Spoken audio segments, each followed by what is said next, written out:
Okay. हम लोग पिछली क्लास मीन्स कल सैटरडे को हम लोग सीरीज कॉम्बिनेशन देख चुके थे और जिसमें हम लोगों ने कहा था कि अगर n कैपेसिटर सीरीज जुड़े हुए हैं तो 1/CS बराबर हुआ करता है 1/C plus 1/C1 plus 1/C2 plus 1/C3 up to 1/CN। इस तरह की बात हम लोग कर चुके थे और आज हम लोग देख रहे हैं parallel combination of capacitors. Parallel combination of capacitors. अगर हम पैरेलल कॉम्बिनेशन ऑफ रेसिस्टेंस की बात करें तो हम लोगों ने वहां पर कहा था कि अगर सारे के सारे रेसिस्टर्स दो पॉइंट्स के बीच जोड़ दिए जाए तो उनके इन्स के बीच का पोटेंशियल डिफरेंस कैसा होगा, समान होगा। ठीक वही सेंटेंस आप यहां पर कह लीजिए कि in parallel combination each capacitor has same voltage applied across it. यानी हर कैपेसिटर के बीच का पोटेंशियल सेम रहेगा, पोटेंशियल डिफरेंस सेम रहेगा। That is all capacitors are connected between two points. अगर रफली कहा जाए तो हम लोग कह सकते हैं कि सारे के सारे कैपेसिटर्स को हम टू पॉइंट्स के बीच जोड़ देते हैं। ऐसा होने पर क्या होता है कि जो एनर्जी का स्टोरेज है वो बढ़ जाता है, उसमें घट जाते हैं, उसमें बढ़ जाता है। कारण है कि सारे के सारे कैपेसिटर्स की कैपेसिटीज एकदम जुड़ जाते हैं, ऐसे ऐड हो जाते हैं, ठीक है ना। तो जैसे मैंने आपसे कहा कि ये दो कैपेसिटर्स हैं, इसकी कैपेसिटी C1 और इसकी कैपेसिटी C2 है और A और B के बीच इनको जोड़ दिया गया है। हम इनके बीच सोर्स भी कह सकते थे। तो उस सोर्स का सपोज कीजिए कि टर्मिनल पोटेंशियल कितना है तो B है, ठीक है ना। अब इसी के इक्विवेलेंट मैंने आपसे कहा है कि एक कैपेसिटर जिसकी कैपेसिटी C है और उसके भी प्लेट्स के बीच का पोटेंशियल डिफरेंस भी है। ओके, तो अगर हम यहां से Q चार्ज को सोर्स से फ्लो करें तो निश्चित रूप से यहां पर चार्ज का बंटवारा होगा। अगर करंट की बात हम लोग करते हैं तो करंट अगर यहां से I आ रही है तो इस साइड में I1 और इस साइड में I2 जाएगी, तो I = I1 + I2 और I बराबर हुआ करता है V/R के, तो वहां पर 1/R = 1/R1 + 1/R2 हो गया था। लेकिन यहां देखिएगा, यहां पर आप कह रहे हो Q1 और Q2। ओके, अगर यहां पर हम कंजर्वेशन ऑफ चार्ज को यूज कर लें तो यहां पर देख रहे हो भाई law of conservation of charge Q बराबर हो जाएगा Q1 + Q2। ऐसे वहां पर आपने लॉ, वहां भी करंट के लिए आप कंजर्वेशन ऑफ चार्ज ही कहते हैं, वो 1 सेकंड में फ्लो होने वाला चार्ज है। तो यहां पर Q = हो जाएगा Q1 + Q2 हो जाएगा। और हम इस बात को जानते हैं कि सिंस Q = हुआ करता है CV, तो इसका मतलब है इन प्लेस ऑफ Q हम लोग लिख सकते हैं CV, in place of Q1 लिख सकते हैं C1 भी, इन प्लेस ऑफ Q2 लिख सकते हैं C2 भी। अब V से भी कट जाएगा तो C = हो जाएगा C1 + C2। and this is equivalent capacity। Simple addition है कैपेसिटर्स का। अगर इसकी कैपेसिटी 5 माइक्रोफैराड है, इसकी कैपेसिटी 3 माइक्रोफैराड है तो 8 माइक्रोफैराड हो जाएगा। देख लीजिए आप, वहां I चुकी था, यहां पर I = I1 + I2 और I आपने कहा था V = कहा था IR, तो I = कहा था V/R। तो यहां पर आपने लिखा था V/R, यहां लिखा था V/R1, यहां लिखा था V/R2 और V से भी कट गया था, तो 1/R = 1/R1 + 1/R2 आपने कहा था। ओके, तो एक बार फिर देख लीजिए, यानी सारे के सारे कैपेसिटर्स को हम 2 पॉइंट्स के लिए जोड़ते हैं।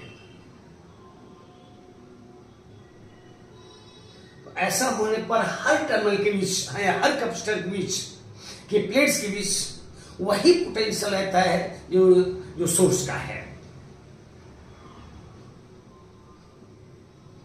ऐसा लगता है इसके बीच भी सोर्स जुड़ा हुआ है, इसके बीच भी सोर्स जुड़ा हुआ है, सेम सोर्स वो के भी जुड़ा हुआ है।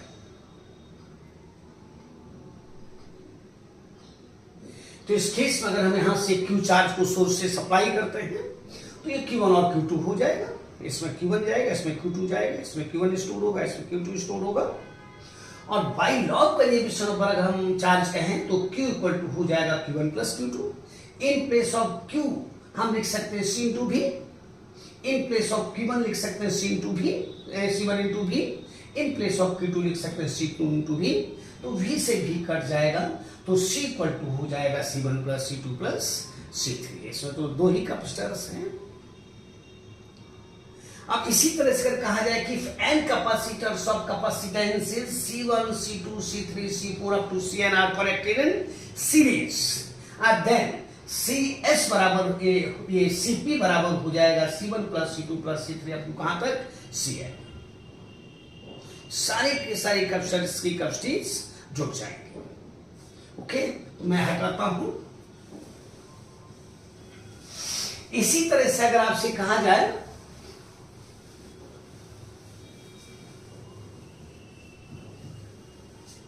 कि if n capacitors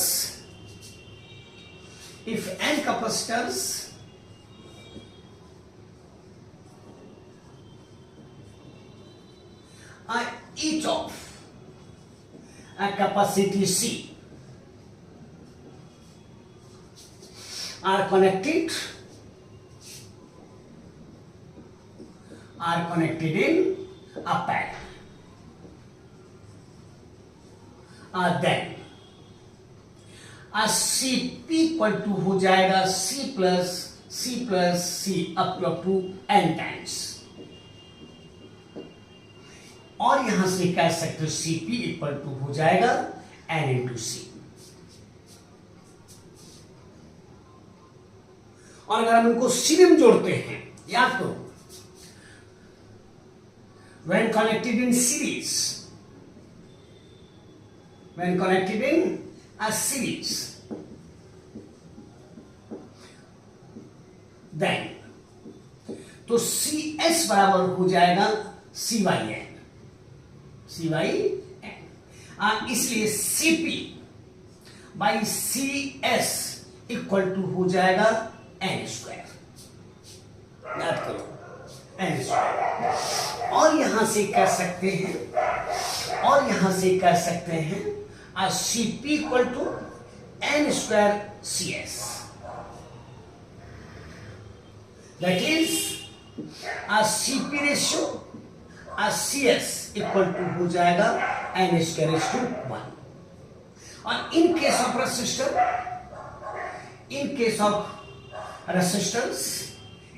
of resistors RS ये इक्वल टू हो जाएगा n square RP, that is RS ratio RP ये बराबर हो जाएगा n स्क्वायर इज टू 1। दोनों एकदम रिवर्स में है। जो वहां सीरीज का रिजल्ट है वो यहां पर पैरेलल का रिजल्ट है रेजिस्टेंस के केस में। तो इस पर भी क्वेश्चन आपको नीट कर चुका है, तो ध्यान रखिए। ये दिया हुआ था और शायद 4 रेजिस्टर्स थे, तो देख सकते हो, या 16 रेजिस्टर्स थे, मैंने आपको बताया है। ओके, याद कर लीजिए, आपको याद हो गया, देख लीजिए।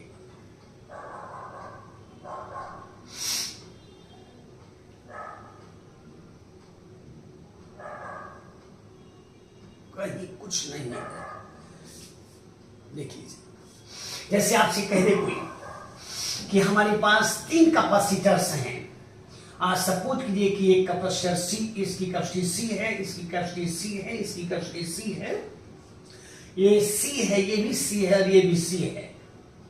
अगर इसका संबंध हम इससे कर दें और इसका संबंध हम इससे कर दें, ये शॉर्ट सर्किट हो गया। इस पॉइंट को अगर हम A कह देते हैं, इस पॉइंट को हम आप B कह देते हैं, तो ध्यान रखिएगा ये तीनों ही पैरेलल में है।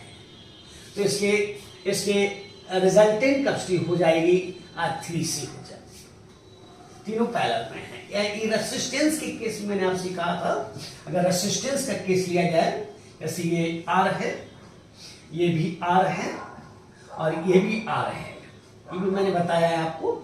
इसका अगर संबंध इससे कर दिया जाए, शॉर्ट कर दिया जाए, इसका इससे कर दिया जाए, इस पॉइंट को अगर ए कहा जाए, इस पॉइंट को अगर बी कहा जाए, तो यहां पर आपका जो रिजल्टेंट है वो आर बाई 3 हो जाएगा, आर बाई 3 हो जाएगा। मैंने आपको बताया है।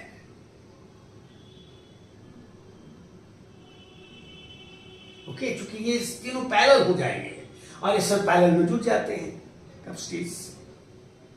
तो इस तरह के कोई भी क्वेश्चन आपसे कह दे, आप आसानी से बना दोगे। जैसे ये पॉइंट ए है तो ये भी पॉइंट ए है, क्योंकि ये शॉर्ट आपने कर दिया है।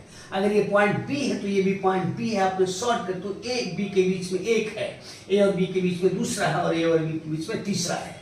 यानी तीनों कैपेसिटर्स 2 पॉइंट से भी जुड़े गए हैं, तो पैरेलल में है। ओके, तो इस तरह का कहीं भी क्वेश्चन आप देखिए, जैसे मैंने आपको रेसिस्टर्स में कहा था, ठीक उसी तरह से यहां भी बना सकते हो।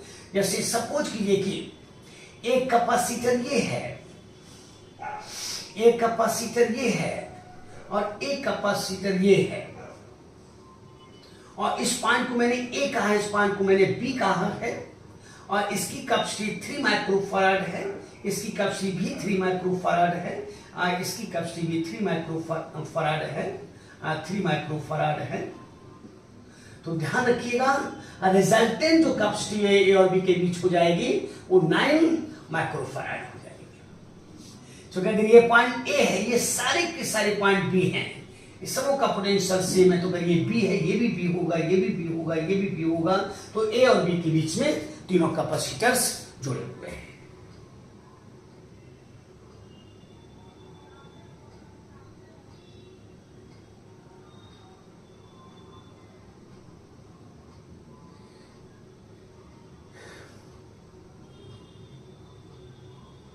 Okay,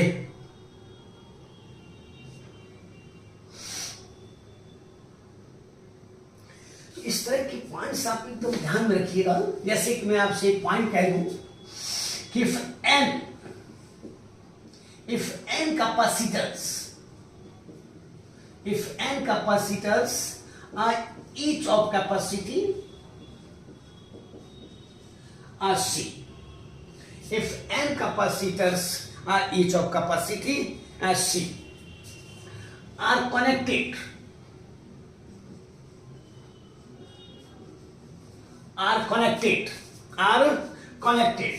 in parallel to a V volt source. V volt source. Then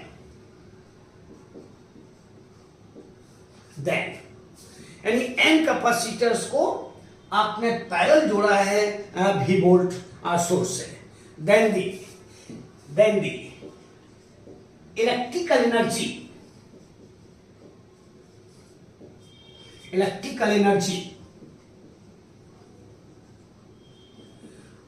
stored, then electrical energy stored in this system, in this arrangement, in this combination, in this grouping, जो अच्छा लगे कह दो, is equal to half n CV square. That is U equal to half n CV का square. चूंकि half CV square, एक के पास दूसरे के पास half CV square, half CV square, half CV square, तो n times half CV square. ये डेहरी इंजीनियरिंग में आपसे क्वेश्चन किया था,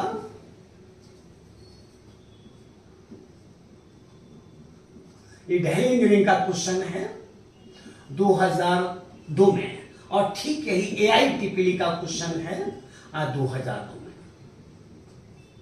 तो ध्यान रखिएगा, बाई चांस कर दे, नीट जरूर कर सकता है इस तरह का क्वेश्चन।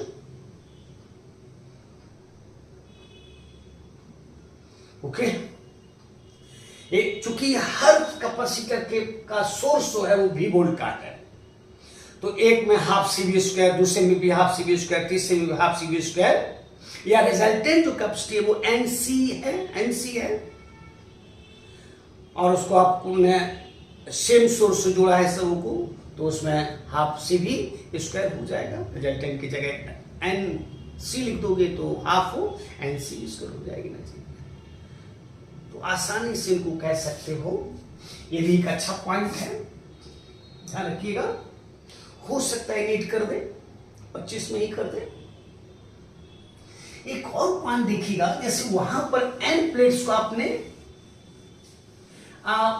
पैरेलल रखा था, ठीक वही बात हम यहां भी कह रहे हैं, ठीक वही बात हम यहां भी कह रहे हैं कि इफ, ये भी वेरी वेरी इंपॉर्टेंट पॉइंट है, if n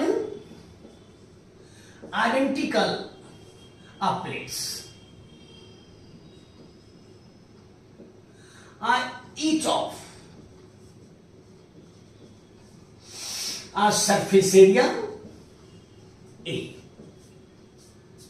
if n identical plates each of surface area A are arranged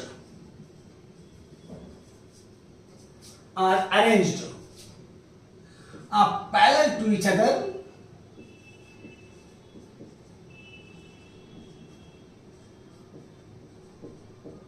at equidistance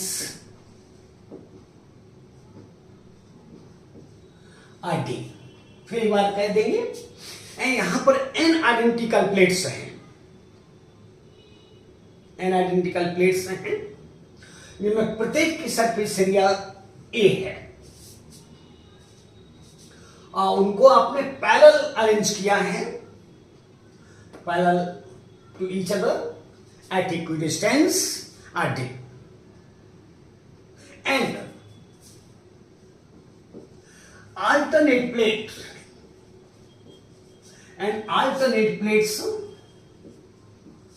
are connected to electric source,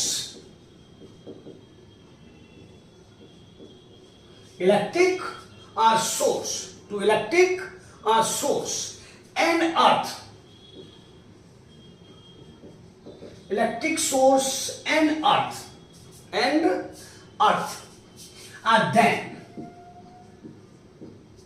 then this element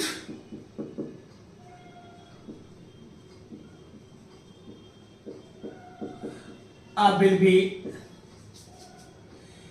equivalent to n minus 1 capacitors each of a capacity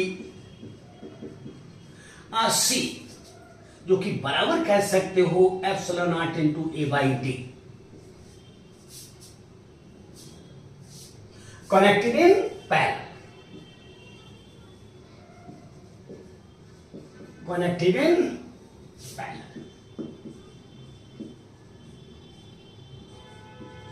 that is a CP बराबर हो जाएगा n minus 1 times C, n minus 1 times C। ये ध्यान रखेंगे, ये AIEEE 2005 में question है, और यही एम्स 2006 में, इतना ही आंसर उसका है, इतना ही आंसर है। लेकिन हम इस बात को जानते हैं कि सिंस C बराबर किसकी है, सिंस C बराबर है एप्सिलॉन नॉट इनटू A/D, इसलिए CP बराबर हो जाएगा n minus 1 into epsilon not into A/D। हो सकता है इस क्वेश्चन को आपसे फिर कर दें, ध्यान दीजिएगा, देख लीजिए, कुछ है नहीं।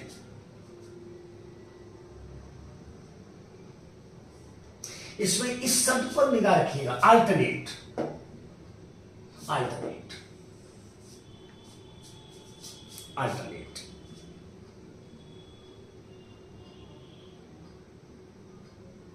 n प्लेट्स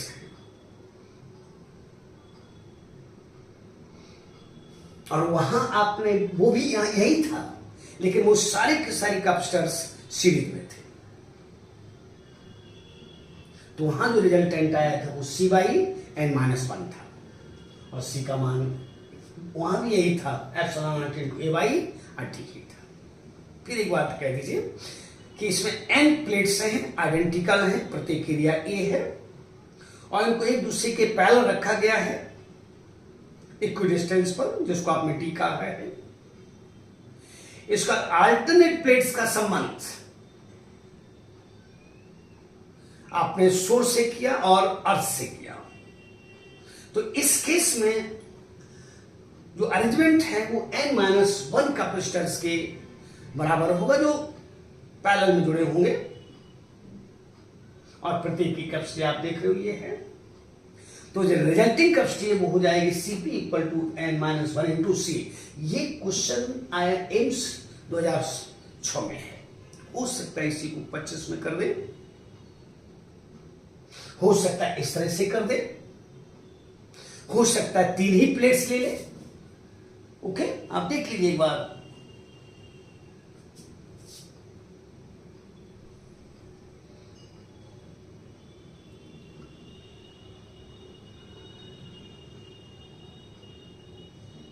ओके, जैसे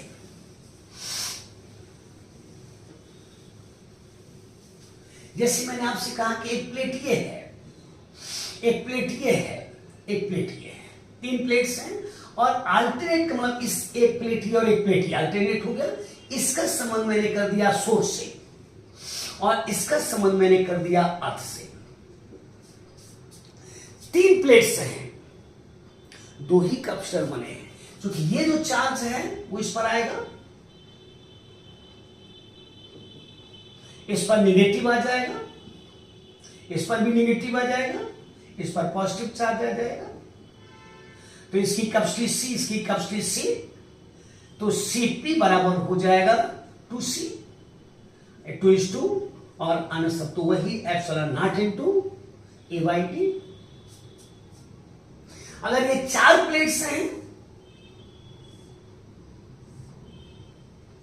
ये 4 प्लेट्स हैं, और आइडेंटिटी यानी एक अल्टरनेट का मतलब फर्स्ट एंड थर्ड को हमने सोर्स से जोड़ दिया, और सेकेंड और फोर्थ को मैंने अर्थ से जोड़ दिया। तो फिर वही बात, ये क्यू चार्ज इस पर आएगा, इस पर निगेटिव आ जाएगा, इस पर भी निगेटिव आ जाएगा, अर्थ के से इलेक्ट्रॉन आ जाएंगे, इस पर पॉजिटिव आ जाएगा, इस पर भी पॉजिटिव आ जाएगा, इस पर भी निगेटिव आ जाएगा। तो 1 कैपेसिटर, 2 कैपेसिटर, 3 कैपेसिटर, तो Cp बराबर हो जाएगा 3C, और 3 इस 3 ε0 × A/d हो जाएगा। तो 4 प्लेट्स और 3 capacitor, 3 plates 2 capacitor, n plates n-1 capacitors. तो हो सकता है ऐसा कर दे।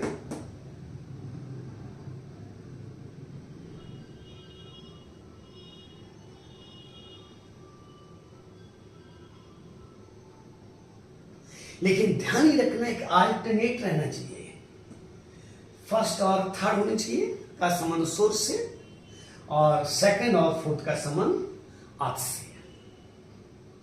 तो 3 प्लेट्स 2 कैपेसिटर, 4 प्लेट्स 3 कैपेसिटर।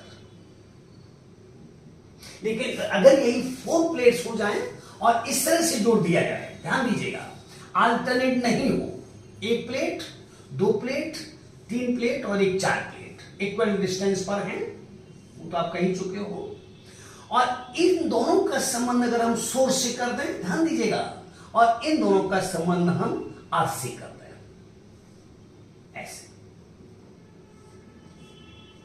इसमें अल्टरनेट नहीं रहा है, और इसका जब संबंध आपने सोर्स से किया है तो इस पर पॉजिटिव चार्ज आ जाएगा, इस पर नेगेटिव आ जाएगा, और इस पर जो पॉजिटिव आएगा वो अर्थ से इलेक्ट्रॉन न्यूट्रलाइज कर देंगे, इस पर पॉजिटिव चार्ज आ जाएगा, इस पर नेगेटिव आएगा और इस पर जो पॉजिटिव आएगा वो अर्थ में चला जाएगा, यहाँ से अगर इलेक्ट्रॉन उसको न्यूट्रलाइज कर देंगे। तो यहाँ पर आप देख रहे हो एक कैपेसिटर ये बना, एक कैपेसिटर ये बना, तो ये दोनों ही पैरेलल हैं, तो 2C हो जाएगा and 2 epsilon not into A by D हो जाएगा। इसमें अल्टरनेट्स नहीं जोड़ा आपने, यही कारण है कि 4 प्लेट होते हुए भी 3 ही कैपेसिटर है आपके पास, 2 कैपेसिटर है, लेकिन वही इसका और इसका संबंध करते और इसका संबंध कर दिया से तो 3 कैपेसिटर हो जाते, लेकिन इसमें 2 ही कैपेसिटर है। तो इस बात को निगाह में रखिएगा।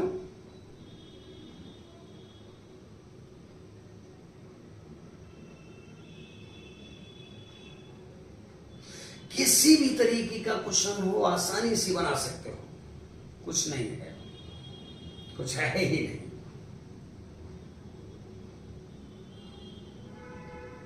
रेसिस्टेंस में जो सीरीज कॉम्बिनेशन का रिजल्ट है वो यहां पर पैरेलल का रिजल्ट है,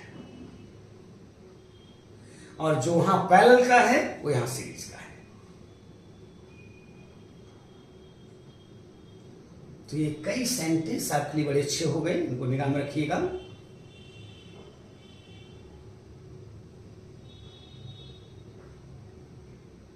हो सकता है एनर्जी वाला क्वेश्चन कर दे, हाफ एन सी स्क्वायर कर दे, जो कि AITPL का क्वेश्चन है, 2 का है, वही कर दे,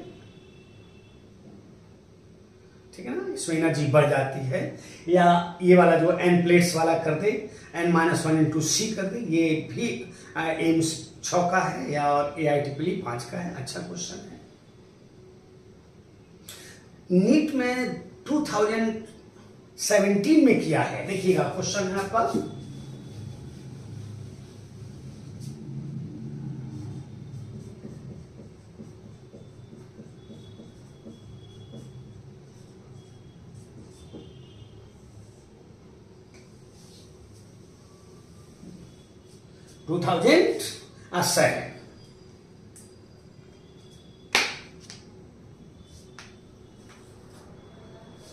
इन्होंने कहा कि एक capacitor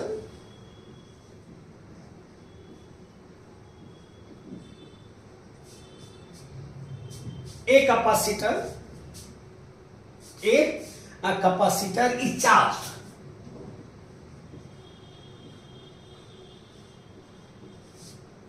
by a battery. A capacitor is charged by a battery. The battery is removed.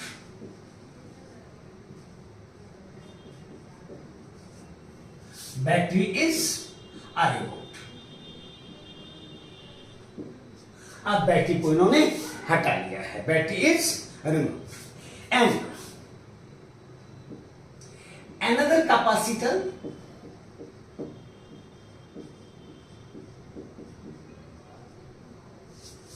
and another uncharged capacitor.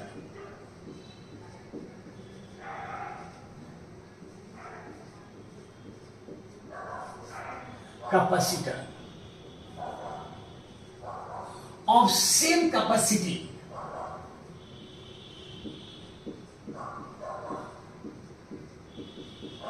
Of same capacity का मतलब जो पहले की है वही कैपेसिटी आज दूसरे की है, same capacitor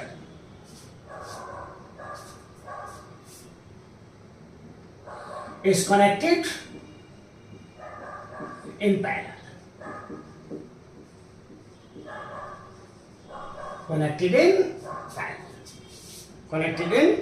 parallel. The total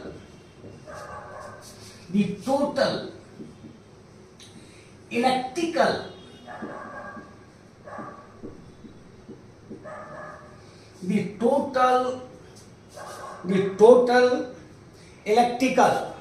energy of a resulting system, total energy of resulting system, इसका फर्स्ट आंसर था decreases by a factor of by a factor of 2। Second answer था increases by a factor of 2। Third answer था increases by a factor of 4। और fourth answer था remains same, remains same. ये 2017 का question है। Okay, तो ध्यान दीजिए, क्वेश्चन आपके हाथ में है, जानते भी हैं आप, जानते भी हैं। एनर्जी घट जाएगी, कितनी घटेगी? अब वो उससे निकाल सकते, इक्विवेलेंट पोटेंशियल निकाल लो, वहां से निकाल सकते, इक्विवेलेंट कैपेसिटी निकाल लो, इनिशियल और फाइनल एनर्जी निकाल लो, फाइनल में से इनिशियल को घटा दो और देखो कि कितनी एनर्जी रह जाएगी। या फाइनल एनर्जी निकाल लो और उसी में इनिशियल को रख दो कि कितनी है और देखो कि कितना रह गई। तो इसका आंसर हो जाएगा first decrease by A factor 2। कैसे हो जाएगा मैं आपको बता देता हूं, हिंट, ध्यान दीजिएगा।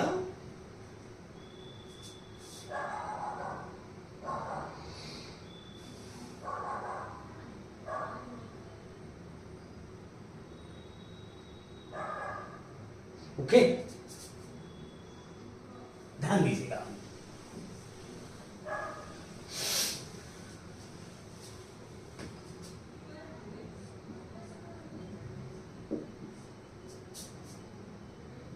जैसे सपोज कीजिए आपने कहा कि कैपेसिटर है, इसको आपने एक इलेक्ट्रिक सोर्स से जोड़ दिया, ये पॉजिटिव और ये नेगेटिव है। निश्चित रूप से इस पर पॉजिटिव चार्ज, इस पर नेगेटिव चार्ज आ जाएगा। अगर इसकी कैपेसिटी हम C ले लेते हैं तो टोटल चार्ज जो है वो कितना हो जाएगा, C भी हो जाएगा। अगर इस पॉइंट और इस पॉइंट के बीच का, दोनों के बीच का पोटेंशियल डिफरेंस भी है। और initial potential energy, initial electrical P यानी UI बराबर हो जाएगा half CV square, half CV square, half CV square, half CV square. ये इनिशियल हो गया। अब इन्होंने कहा कि इसके साथ यानी इस सोर्स को हटा लिया इन्होंने, और सोर्स को हटाने के बाद इसके पास क्यू चार्ज है, इसके पास क्यू चार्ज है, और इसके पैरेलल एक और कैपेसिटर जोड़ दिया जो अनचार्ज है, इस तरह से। और दोनों की कैपेसिटी आपने CC कही है। तो निश्चित रूप से यहां पर कॉमन पोटेंशियल कह सकते हो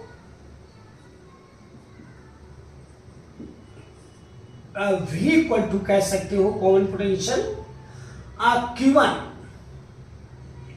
या डैश कर दें CV, यानी Q1 plus Q2 by C1 plus C2, and Q1 is CV, Q2 is U, C1 is C, C2 is C, equal to V by 2। ये कॉमन पोटेंशियल है। और कैपेसिटी कितनी हो जाएगी, तो 2C हो जाएगी। इस पर भी चार्ज आ जाएगा, इस पर भी चार्ज आ जाएगा। ओके, तो टोटल कैपेसिटी हो गई 2C। तो फाइनल इलेक्ट्रिकल एनर्जी कितनी हो गई? अब final electrical energy, final electrical energy यानी U फाइनल, ये बराबर हो जाएगा हाफ 2C,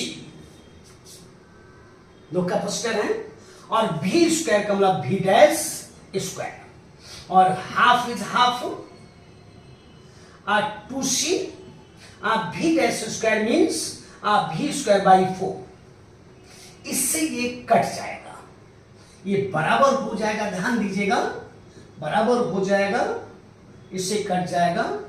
तो half is half, half C V square, चूंकि 1/4 है तो 1/4 का 2 यहां ले लिया, 2 यहां ले लिया। और ये क्या है एक्चुअली, ये है इनिशियल है जो यहां पर है ui, तो यहां पर कह सकते ui बाई r2। इसका मतलब है कि इलेक्ट्रिकल जो एनर्जी है वो 2 फैक्टर एंड डिक्रीजेज बाई ये फैक्टर ऑफ कितना 2। अच्छा क्वेश्चन था।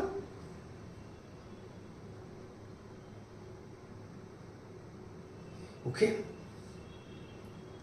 लॉस भी देख सकते हो, लॉस गई तो जो रहे वो आधी ही रह जाएगी।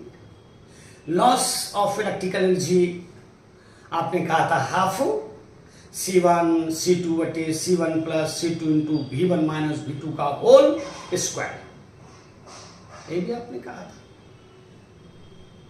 वहां से भी देख सकते हो। ओके,